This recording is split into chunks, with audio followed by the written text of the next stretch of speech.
नमस्कार दोस्तों, स्वागत है आप सभी का टीचनेट स्टडी विद अस में। रत्नसेन के वियोग में तड़पती नागमती की विवशता का 30वें खंड में जायसी ने किस प्रकार से वर्णन किया है इस वीडियो में हम जानेंगे। आगे बढ़ने से पहले टीचनेट स्टडी विद अस को सब्सक्राइब करना मत भूलिएगा, साथ ही बेल आइकन को भी प्रेस कर दीजिए ताकि आने वाली सभी वीडियोस की जानकारी आपको मिलती रहे। 12 मास के साथ नागमती की वर्ष के 12 महीनों में कैसी कातर दशा हो गई थी, इस तथ्य का जायसी ने बड़ा ही हृदयग्राही वर्णन किया है। चलिए शुरुआत करते हैं। पद संख्या 341। नागमती चित उर पथ हेरा, प्यू जो गए फिरी कीनह न फेरा, नागरी नारी काहू बस परा, ते बिमोही मोसो चितुहरा, सुवा काल होई ले गा पियू, पियू नहीं लेत बरु जियू, भयउ नारायण बावन करा, राज करत बलि राजा छरा, करन बान लीनेहु के छंदु, भारत भयउ झिलमिल आनंदु, मानत भोग गोपी चंद भोगी, ले उपसवा जलंधर जोगी। नीचे की तालिका में मैंने कठिन शब्दों के अर्थ भी दे दिए हैं, अगर आपको समझने में कठिनाई हो तो आप नीचे देख सकते हैं। नागमती रत्नसेन के प्रत्यागमन के मार्ग की ओर देखती हुई उसके लौटने की प्रतीक्षा करती रहती थी और सोचती थी कि मेरे प्रियतम यहाँ से एक बार क्या गए, उन्होंने लौटकर आने का नाम तक नहीं लिया। ऐसा प्रतीत होता है कि वे किसी चतुर नारी के वशीभूत हो गए हैं। वो कहती है, वह तोता हीरा मन मेरे लिए काल तुल्य बनकर मेरे प्रियतम को मुझसे विलग करके अपने साथ ले गया है। उस तोते को मेरे प्रियतम को नहीं ले जाना चाहिए था, चाहे उसके स्थान पर वह मेरी जान ले लेता। वह तोता तो मेरे प्रति उसी प्रकार छली सिद्ध हुआ है जैसे राजा बलि के साथ वामन ने छल किया था। उनको स्वर्ग के स्थान पर पाताल भेज दिया था। उसने इंद्र की भांति छल करते हुए कर्ण से उसके अमोघ वाणों को छल पूर्वक लेने के तुल्य मेरे पति को छल पूर्वक विमुक्त किया है। जैसे महाभारत के युद्ध में कर्ण को संत्रस्त देखकर इंद्र प्रसन्न हुआ था, वह भी उसी प्रकार प्रसन्न रहा होगा। राजा गोपीचंद्र राजसी वैभवों के उपभोग में निमग्न रहते थे, किंतु जिस प्रकार उनको जालंधर योगी अपने साथ ले गए थे, उसी प्रकार राजसी भोगों में लिप्त मेरे पति प्राणेश्वर को हीरामन ले गया है। वह तोता मेरे प्रियतम को अपने साथ ले जाकर उसी प्रकार विलुप्त हो गया है जैसे श्री कृष्ण को अक्रूर अपने साथ मथुरा ले गए थे और अब मुझ विरहणी का जीवित रहना उसी प्रकार दुष्कर हो गया है जैसे कृष्ण के वियोग में गोपियों का जीवन दुभर हो गया था। अगला पद है पद संख्या 342। पियु वियोग अस बावुर जीव, पपीहा तस बोले पियु पियु, अधिक काम दग्धे सो रामा, हरि जीव ले सो गयउ पिय नामा, बिरह बान तस लाग न डोली, रकत पसीज भीजी तन चोली, सकी हिय हेरी हाथ मैन मारी, हरि परान तजे अब नारी, खिन एक आव पेट महस्वासा, खिन ही जाई सब होई निराशा, आह जो मारी बिरह की आगी, उठी ते ही हाक, हंस जो रहा शरीर मह, पाख जारे तन थाक। अपने प्राणेश्वर के वियोग में पद्मावती बावली सी हो गई है और उसके मुख से सदैव पपीहे की भांति पीयू पीयू की ध्वनि निकलती रहती है। उस रमणी को काम अत्यधिक प्रपीड़ित करने लगा। हीरामन मानो उसके प्रियतम के रूप में उसके प्राणों को ही अपहृत कर ले गया था। उसे ऐसा विरह रूपी वाण लगा हुआ था कि वह हिल डुल भी नहीं सकती थी और रक्त पसीजने के कारण उसकी चोली सदैव गीली रहती थी। उसको देखकर सखिया सोचने लगी कि अब यह नारी कामदेव द्वारा परास्त की जा चुकी है। इस पर कामदेव ने विजय प्राप्त कर ली है। पद संख्या 343। पाट महादेई हिय नहारू समुझी जिय चित चेतु संभारू भवर कवल सग होई न परावा सवरी नेह मालती पह आवा। पिय सेवाती सो जैस परीति टेकू प्यास बांधो जिह थीती धरती जैस गगन के नेहा पलटी भरे बरखा ऋतु मेहा। पुनि बसंत ऋतु आव नवेली सो रस सो मधुकर सो बेली। नागमती को आश्वासन देते हुए उसकी सखियां कहने लगी, आप इस प्रकार हिम्मत मत हारिए, हृदय में सोच विचार कर अपने चैतन्य की रक्षा कीजिए। अपने होश हवास में मतलब रहने की बात कहती है उनकी सखियां। हे महारानी, आप यह विश्वास रखिए कि जिस प्रकार भ्रमर कवल के समीप जाकर भी अंततः मालती के प्रेम का स्मरण करके उसके समीप लौट आता है, उसी प्रकार आपके प्राणेश्वर भी पद्मावती रूपी कमल के पास जाकर भी अंततः आपके समीप लौट आएंगे। पद संख्या 344। चढ़ा अषाढ़ गगन घन गाजा साजा बिरह दुंद दल बाजा धूम श्याम धोरे घग धाए सेत धुजा बगु पाती दिखाए। खरग बीज चमक चहु ओरा बूद बान बरिसे घन घोरा अद्रा लाग बीज भूई लेई मोहि पिया बिनु को आदर देई। पुख नक्षत्र सिर ऊपर आवा हो बिनु नाद मंदिर को छावा जिन घर कंत ता सुखी तिन्ह गारो तीनह गर्व कंत प्यारा बाहिरे हम सुख भूला सर्व। आषाढ़ का महीना आया तो आकाश में बादलों की गर्जन होने लगी। नागमती को ऐसा प्रतीत हुआ कि विरह ने युद्ध की तैयारी की है और उसकी सेना कूच का नगाड़ा बजाए आगे बढ़ रहे हैं। धुमेले काले और भूरे रंग के बादल आकाश में दौड़ने लगे और उनमें उमड़ती हुई बगुलों की पंक्तियां उनकी ध्वजाओं में ऐसी प्रतीत होने लगी। खड़ग रूपी बिजली चारों ओर चमकने लगी और वर्षा की बूंद रूपी बाणों की घनघोर वर्षा होने लगी। आद्रा नक्षत्र के लगते ही बिजली चमक कर भूमि को छूने लगी। नागमती सोचने लगी कि ऐसे विरह उत्तेजक वातावरण में प्रियतम की अनुपस्थिति में मुझको कौन समादर देगा, अर्थात मेरी कुछ भी पूछ नहीं रही है, जबकि पति के यहाँ होने पर ऐसे उन्मादक वातावरण में वे अवश्य ही काम के लिए मेरी मुनहार करते।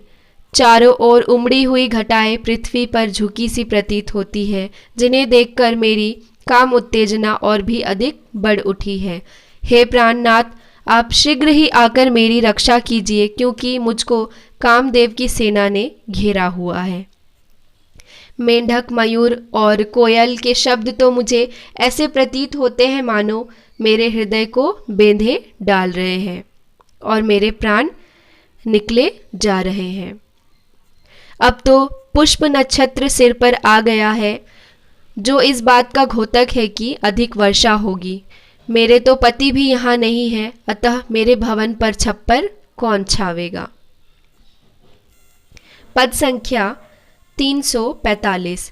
सावन बरिस मेह अति पानी भरनी भरई हो बिरह झुरानी लागू पुनर्बसु पियो न देखा भे बावरी कह कंत सरेखा रकत क आंसू परे भुई टूटी रेंगी चली जनु बीर बहूटी सखी नह रचा पियु संग हिंडोला हियार भुई कुसुम्भी तन चोला हिय हिंडोल जस डोले मोरा बिरह झुलावे देई झकोरा। सावन के महीने में जोरदार वर्षा होने लगी। एक और तो मूसलाधार वृष्टि हो रही थी, जबकि बेचारी नागमती विरह अग्नि में झुलसती जा रही थी। नागमती सोचने लगी कि पुनर्वसु नामक नक्षत्र लग गया है, किंतु अब तक स्वपति के दर्शन प्राप्त करने में असफल रही हूँ। यह सोच सोचकर मैं बावली हो चुकी हूँ कि न जाने मेरे चतुर प्रियतम कहाँ रह रहे हैं, अथवा यह कि प्रियतम के समान और कौन सुखदायक हो सकता है। मेरे नेत्रों से रक्त के आंसू भूमि पर टूट टूट कर गिरते रहते हैं, जो ऐसे प्रतीत होते हैं मानो वीर बहुबूटियां रेंग रही हो। मेरी सखियों ने अपने अपने प्रियतमों के साथ हिंडोले डाले हुए हैं। सावन के महीने में अधिकतर हमने देखा होगा कि लोग झूला झूलते हैं। तो यही बात नागमती भी कह रही है कि जो उसकी सखियां हैं अपने प्रियतमों के साथ हिंडोलों पर झूल रही है, जिसे देखकर मेरा हृदय भी विरह भाव के हिंडोले पर झूमने लगा है और विरह मुझको झकोरे देता है। अगला पद है, भर भादो दूभर अति भारी, कैसे भरती रैनी अंधियारी, मंदिल सून पिय अनते बसा, सेज नाग भय धै धै डसा। रहो अकेली गहे एक पाटी, नैन पसारी मरो हुई फाटी, चमकी बीज घन गर्ज तरासा, बिरह काल होई जीव गरासा। बरी से मघा झकोरी झकोरी, मोर दुई नैन चुवही जसी ओरी, पुरवा लाग पहुमी जलपूरी, आक जवास भई हो झूरी। धनी सूखी भर भादो माहा, अबहु आई न सींचती नाहा, जल थल भरे अपूरी सब गगन, धरती मिली एक धनी जोबन, ओगाह मंद के बूढ़त पिय टेक। विरहनी नागमती के लिए भाद्र माह यानी भादो माह की झर की लड़ी अर्थात निरंतर वर्षा अतीव कष्टकर सिद्ध हो रही है। वह इस चिंता में दुखी है कि इस महीने की अंधेरी रात्रियों में मैं कैसे व्यतीत करूंगी। मेरा गृह सुनसान है क्योंकि मेरे पति कहीं अन्यत्र रह रहे हैं। पति के वियोग के कारण मेरी शैया मुझ पर नागिन बनकर बार बार काटने दौड़ती सी प्रतीत होती है। हे प्राणनाथ, तुम्हारी अनुपस्थिति में अपनी चारपाई अथवा पलंग की पाटी पकड़े पड़ी रहती हूँ। आपके आने की प्रतीक्षा में मेरे नेत्र फटे के फटे रह जाते हैं, जबकि मेरा हृदय टुकड़े टुकड़े हो उठता है। अगला पद है, लाग कुआर निर्जग घटा, अबहु आओ पियो पर भूमि लटा, तो ही देखे पियु पलहे काया, उतरा चित फेरी करु माया। उए अगस्ती हस्ती घन गाजा, तुरे पलानी चढ़े रन राजा, चित्रा मित बीन घर आवा, कोकिल पियु पुकारत पावा। स्वाति बूंद चातिक मुख परे, सीप समुद्र मोती ले भरे, सरवर सवरी हंस चली जाए, सारस कुरु रही खंजन देखाए। भय अवगास कास बन फूले, कंत न फिरे विदेशी विदेश ही भूले। बिरह हस्ती तन साले खाई, करे तन चूर, बेगी आई पिय बजाहू, गाजहू होई सदूर। कुवार का महीना लग गया है और जगत से पानी की मात्रा कुछ कम हो गई है। कुवार का महीना आते आते वर्षा थोड़ी सी कम हो जाती है। तो विरहनी नागमती कातर स्वर में याचना करने लगती है कि अरे मेरे परदेशी प्रियतम, तुम अब भी लौट जाओ। मतलब अब तो समय हो गया, कम से कम अब तो लौट आओ। जगह जगह पानी भी कम हो गए, तुम्हें आने में अब तो कठिनाई भी नहीं होगी। हे प्राणेश्वर, मेरा यह सूख कर अस्थि पंजर मात्र शरीर आपको देखकर ही पुनः हरा भरा हो उठेगा। आपका मेरी ओर से इस प्रकार मन क्यों फिर गया है? आप मुझ पर पुनः अनुकंपा कीजिए। हे प्राणनाथ, विरह रूपी हाथी मेरे शरीर को चूर चूर करके कष्ट दे रहा है। आप शीघ्र ही शार्दुल के रूप में मेरे समीप आकर गर्जना क्यों नहीं करते, जिससे मुझे विरह रूपी हाथी से छुटकारा मिल सके। शार्दुल रूपी आपके आते ही विरह रूपी हाथी डरकर पलायन कर जाएगा, भाग जाएगा। अगला पद है, कार्तिक सरद चंद उजियारी, जग शीतल हो बिरह जारी, 14 करह कीनह पर गासु, जानहु जरे सब धरती अकासु। तन मन सेज करे अगिडाहू सब कह चांद मोही होई राहू, चहुखंड लागे अंधियारा, जो घर नाहिन कंत प्यारा। अबहु निठुर आव एहि बारा, परब देवरी होई संसारा, सखी झूमक गावही अंग मोरी, हो झूरो बिछुरी जेही जोरी।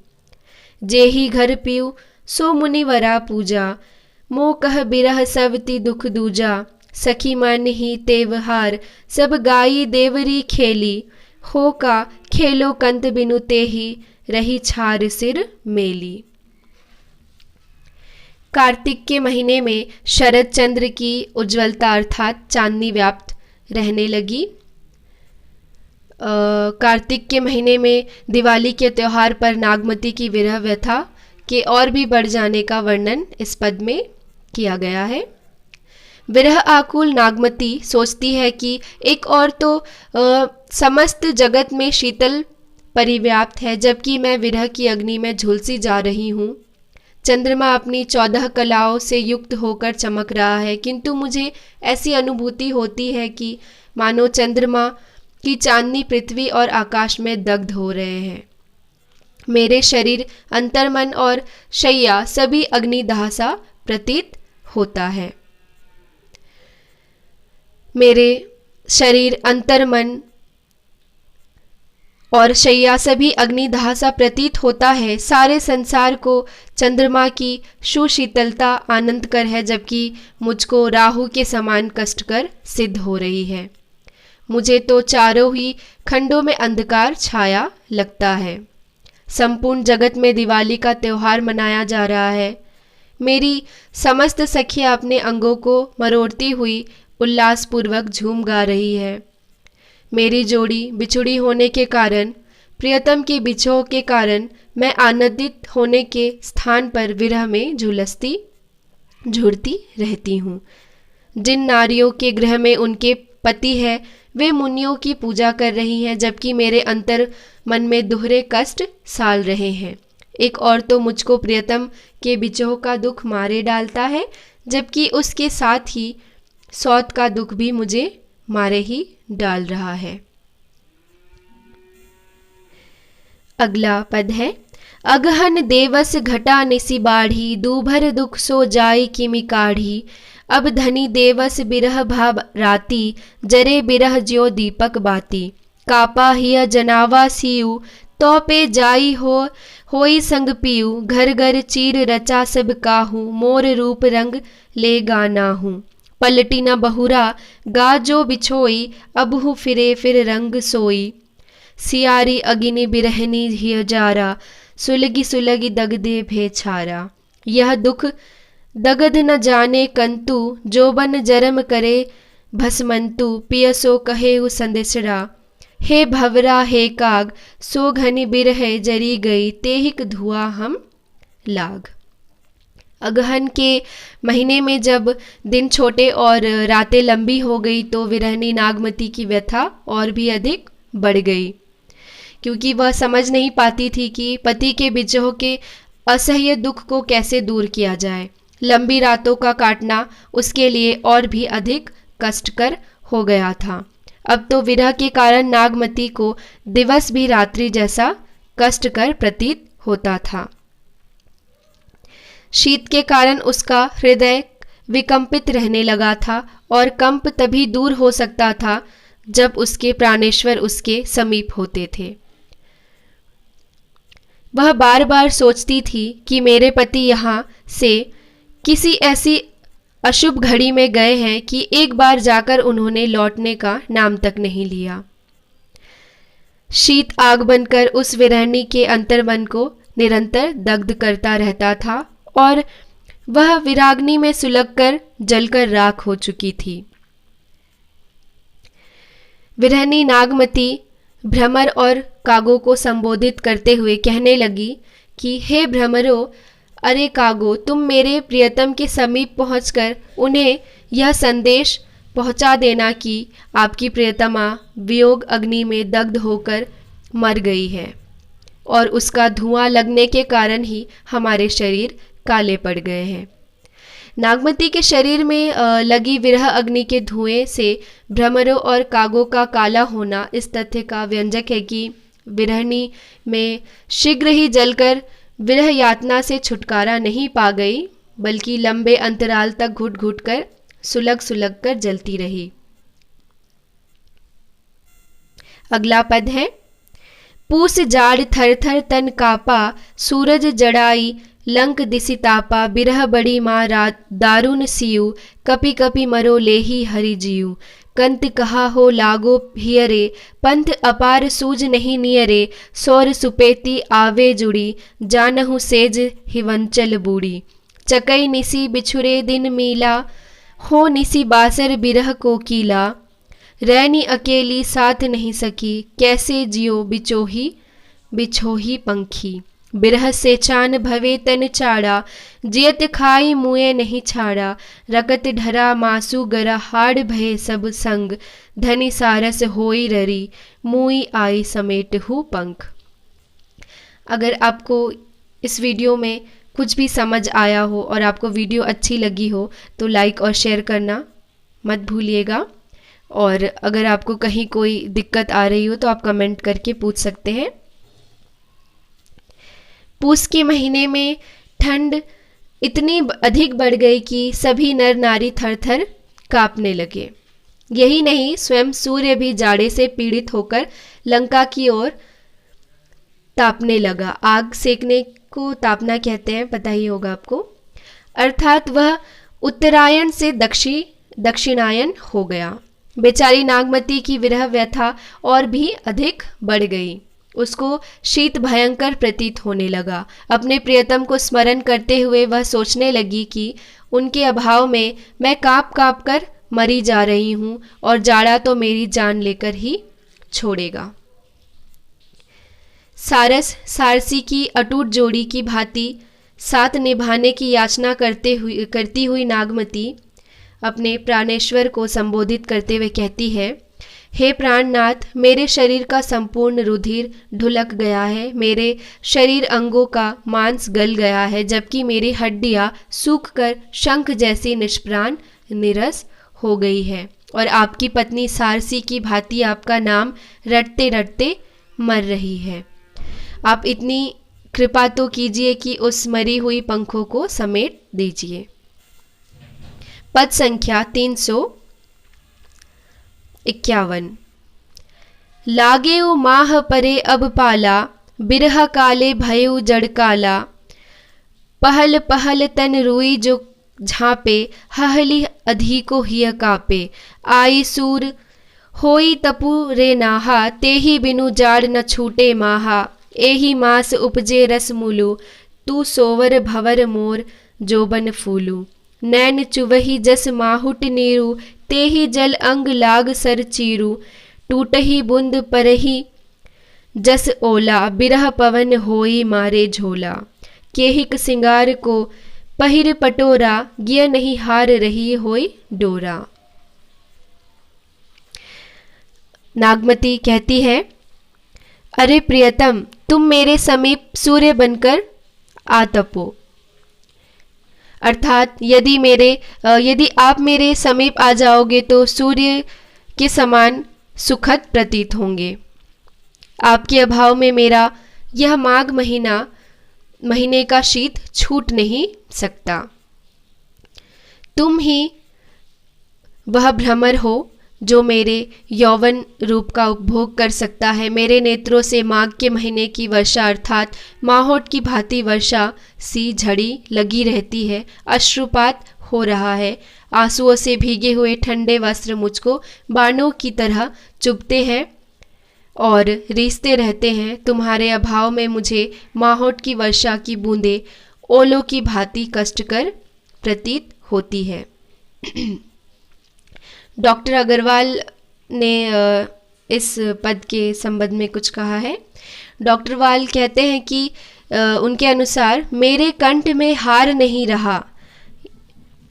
यहाँ पे नागमती ने एक स्थान पर कहा था कि मेरे कंठ में हार नहीं रहा, तो उसका अर्थ ये बताते हैं कि मेरे कंठ में हार नहीं रहा, मैं उस हार का डोरा मात्र हो गई हूँ।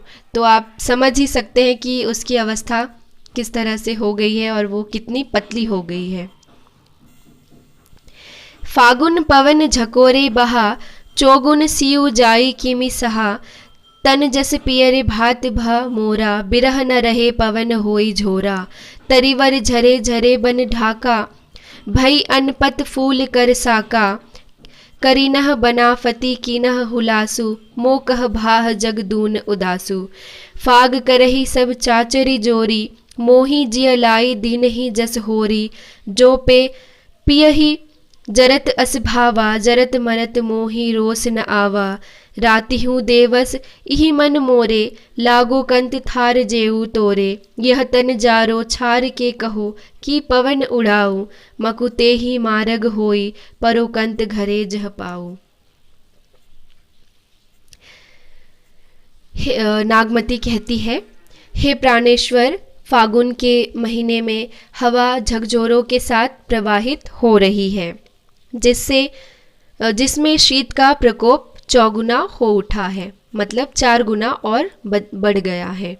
उसे मैं अकेले और विरहनी किस प्रकार सहन करूं, मेरी काया पत्ते के तुल्य हो गई है। विरह के कारण यह पीले पत्ते जैसा शरीर भी सुरक्षित नहीं रह पाएगा, क्योंकि विरह के झकझोरे उसे तोड़ डालेंगे, अर्थात मेरे प्राण का अंत होने की आशंका है। अब सभी वृक्षों के पत्ते झड़ने लगे हैं, ढाकवनी के ढाकों के भी पत्ते झड़ रहे हैं, जितनी भी लताएं हैं वे फल फूल और पात्रों से शून्य हो गई हैं। हे प्राणेश्वर, मेरी अभिलाषा तो यह है कि मैं आपकी वियोग अग्नि में अपने शरीर को जलाकर राख कर दूं और पवन से निवेदन करूं कि वह मुझको उड़ा ले जाए। ऐसा करने पर शायद मेरी राख उस मार्ग पर भी गिरे जहाँ पर आपके चरण पड़ेंगे। भाव ये स्पष्ट होता है यहाँ से कि नागमती कहना चाहती है कि मैं तो राख बनकर भी आपके चरणों को चूमना चाहती हूँ। अगला पद है, चैत बसंता होई धमारी, मोही लेखे संसार उजारी, पंचम बिरह पंच सर मारे, रकत होई सगरो बन ढारे, बूढ़ी उठे सब तरिवर पाता, भीज मंजीठ टेसु बन राता, मोरे आब फरे अब लागे, अब हु सवरी घर आऊ सभागे, साहस भाव फूली बन फती, मधुकर फिरे सवरी मालती, मोह कह फूल भये जस काटे, दिष्टि परत तन लाग ही चाटे, भर जोवन एह नारंग साखा, सावा बिरह अब जाई न राखा, घिरनी परेवा आव जस आई, परहु पिय टूटी, नारी पराए हाथ है तुम बिन पाव न छूटी। अपने परदेसी प्रियतम को स्मरण करती हुई नागमती कहती है कि चैत्र का महीना आ गया है, जिसमें चारों ओर धमार का आयोजन हो रहा है, चारों ओर उल्लास और आनंद छाया हुआ है, जबकि मेरे लिए तो यह संसार प्रियतम के अभाव में वीरान और सुनसान लग रहा है। जब कोयल पंचम स्वर में कुहुकती है तो उसकी बोली मेरे हृदय में कामदेव के बाणों की भांति लगती है और मेरे रुधिर के आंसुओं से संपूर्ण वन ओतप्रोत हो गया है। वसंत ऋतु में कोयल का रुदन उपयुक्त नहीं लगता।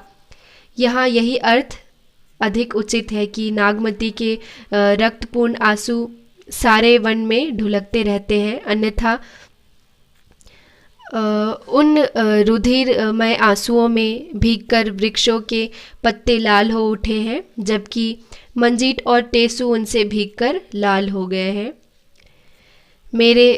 नागमती कहती है कि मेरे इस नारंगी वृक्ष रूपी शरीर में यौवन भर उठा है। नारंगी वृक्ष पर नारंगियाँ आने की भांति मेरी शरीर लता भी यौवन से परिपूर्ण है, किंतु अब विरह रूपी तोता इसको कुतरे डाल रहा है और मुझसे उसकी रक्षा नहीं हो पा रही है। यहाँ पर नागमती यह कहना चाहती है कि आप अपने पति से कि आप स्वयं ही किसी प्रकार इसकी रक्षा कीजिए, और कहती है कि हे प्रियतम, आप मुझसे अचानक ही उस प्रकार आ मिलिए जैसे लोटन कबूतर अचानक ही आकाश से टूटकर अपनी प्रियतमा से मिलने आ जाता है। तुम्हारी स्त्री अब विरह रूपी पुरुष के हाथों में फंसी हुई है, इसको आपके अतिरिक्त कौन छुड़ा पाएगा। अगला पद है, भा बैसाख तपनी अति लागी, चोला चीर चंदन भो आगी, सूरज जरत हिवंचल ताका, बिरह बजागी सोह रथ हाका।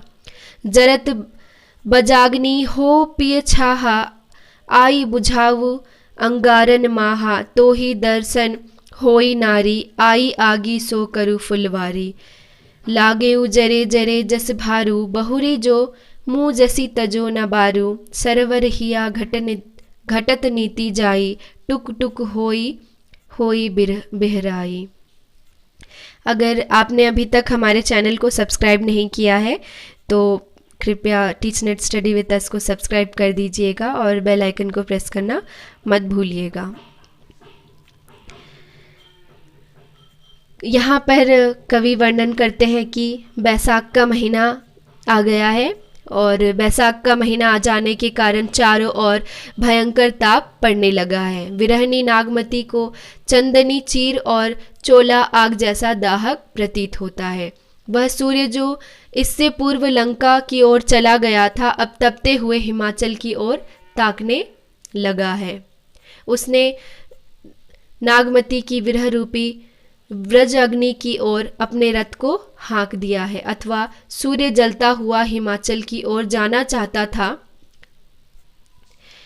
विरह की व्रज अग्नि में तपती हुई नागमती की ओर उसने अब रथ हाँक दिया है। नागमती कहती है, मेरे प्राणनाथ शीघ्र ही आइए और मुझको अंगारों से फुलवाड़ी में परिणत कर दीजिए। आपके विरह की आग में मैं सदैव भाड़ की तरह जलती रहती हूँ और यदि आप मुझको फिर भी जलाएंगे तो आपका द्वार बनना छोड़ूंगी। भाड़ मिट्टी का एक कटोरे के आकार का एक भाड़ होता है जिसमें पैसे जमा कर सकते हैं। उसी प्रकार वो कह रही है, नागमती अपने आप को उदाहरण दे रही है कि जिस प्रकार भाड़ की आग में भुने जाने पर उछल कूद कर भी वो मिट्टी का जो आकार होता है वो बालू में ही आ गिरती है, तब भी बालू को नहीं छोड़ती, उसी प्रकार मैं भी आपके द्वारा कष्ट संताप दिए जाने पर भी आपका साथ नहीं छोड़ सकती।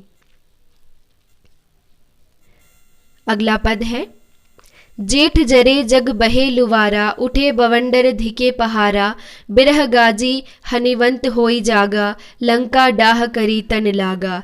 चारे हूँ पवन झकोरे आगी, लंका डाही पलंगा लागी, दई भई श्याम नदी कालिंदी, बिरह की आगी कठिन असिमंदी। उठे आगी ओ आवे आंधी, नैन न सूझ मरो दुख बांधी, अधजर भई मानसू तन सूखा, लागे बिरह काग हुई भूखा।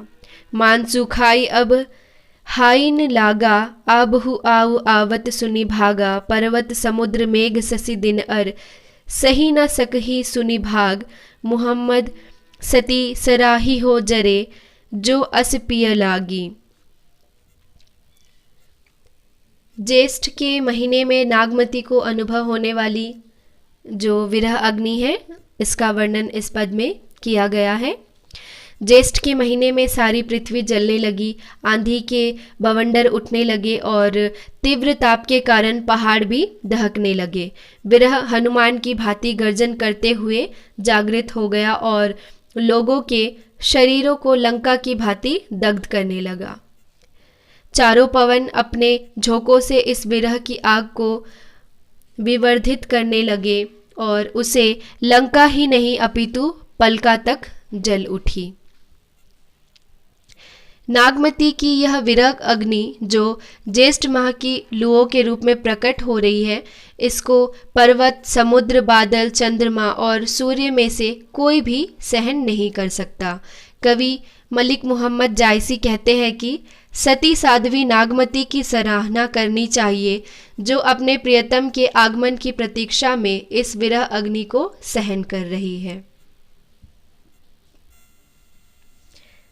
अगला पद है पद संख्या 356।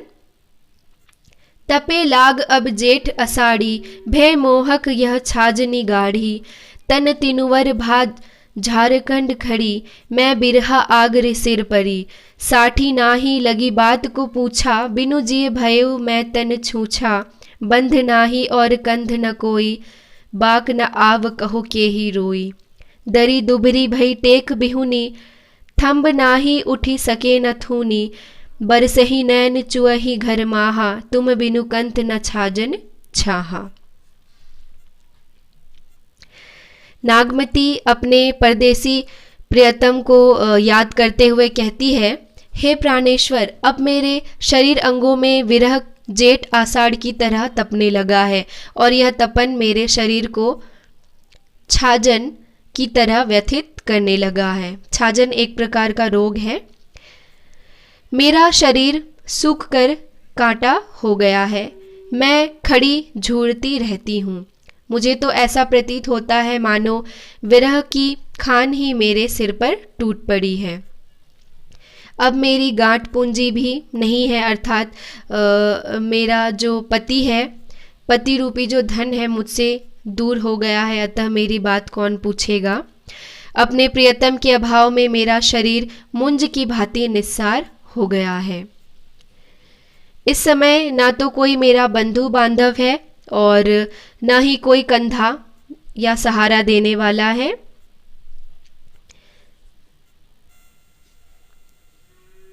रोई गवाए हूँ 12 मासा, सहस सहस दुख एक सांसा, तिल तिल बरिस बरिस बरु जाई, पहर पहर जुग जुग न सिराई, सो न आव पियु रूप मुरारी, जासो पाव सुहाग सो नारी, सांझ भये झूरी झूरी पंथ हेरा, कोनु सो घरी करे पियु फेरा, दही कोइल भे कंत सनेहा, तोला मांस रहा नहीं देहा।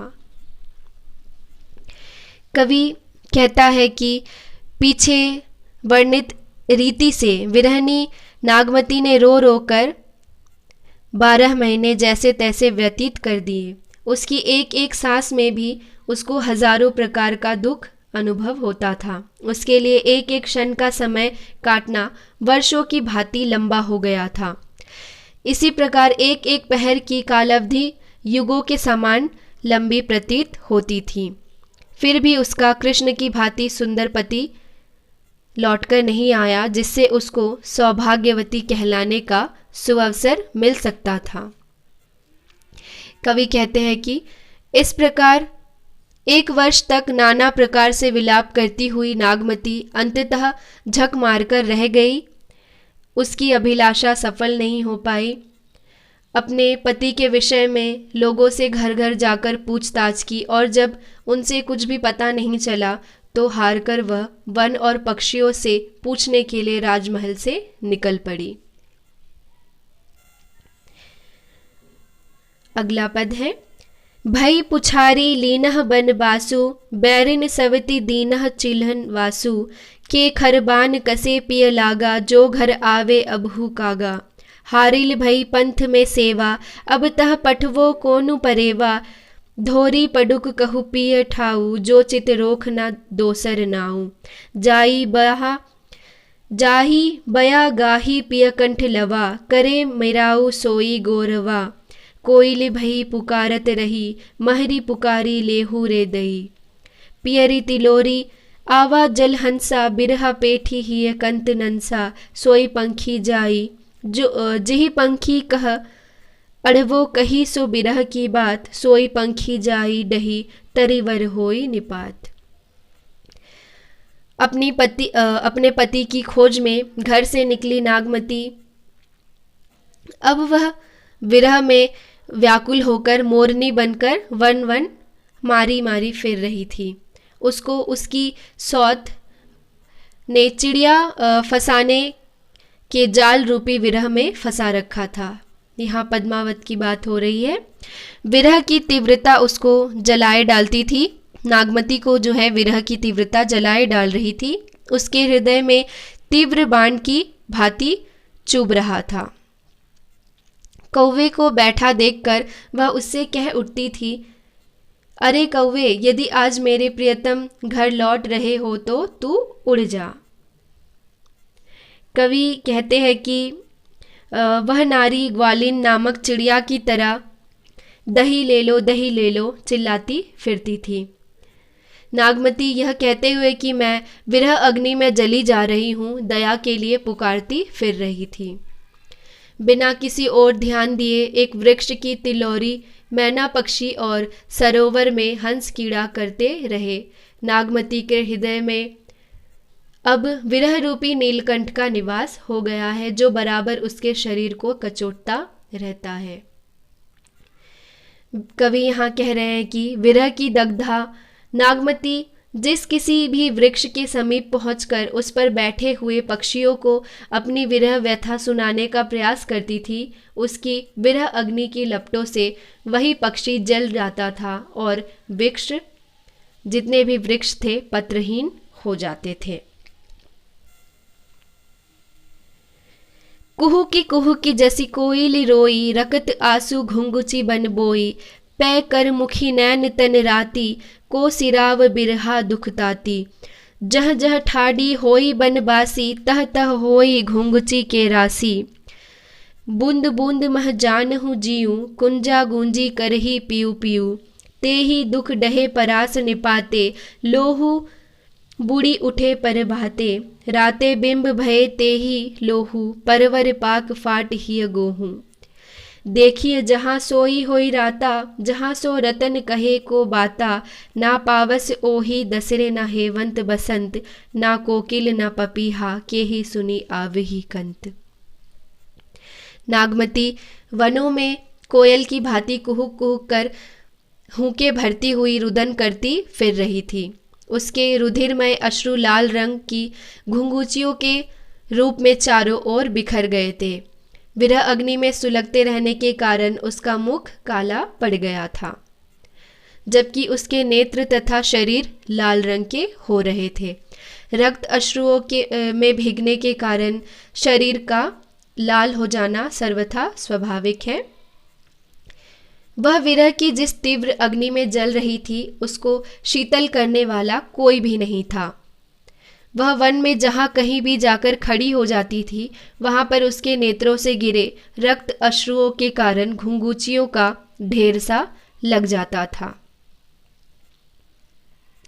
अपने प्रियतम के वियोग में कलपती हुई नागमती कहने लगती है कि मुझे तो ऐसा प्रतीत होता है कि मेरा प्रियतम जिस देश में निवास कर रहा है, उस देश में ना तो वर्षा ऋतु होती है और ना हेमंत और ना वसंत ऋतु का ही अस्तित्व है। वहाँ पर कोयल और पपीहे भी नहीं होते होंगे।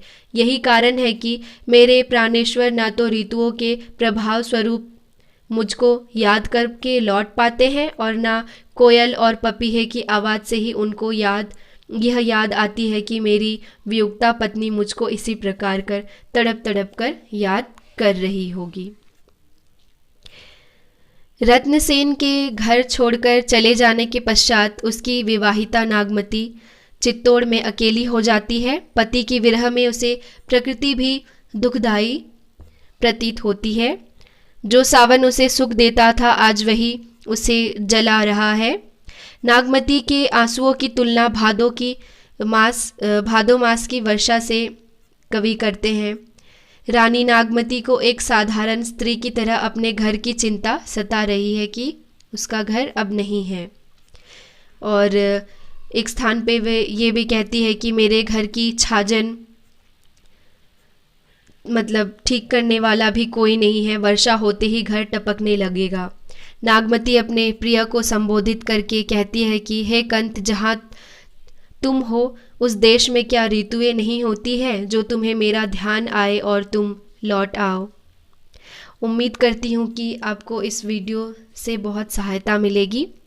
अगर आपको वीडियो पसंद आई है तो टीचनेट स्टडी विद अस को सब्सक्राइब करना मत भूलिएगा।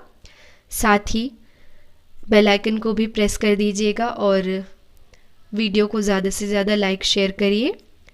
वीडियो के अंत तक बने रहने के लिए बहुत बहुत धन्यवाद। अब मिलते हैं अगले वीडियो के साथ।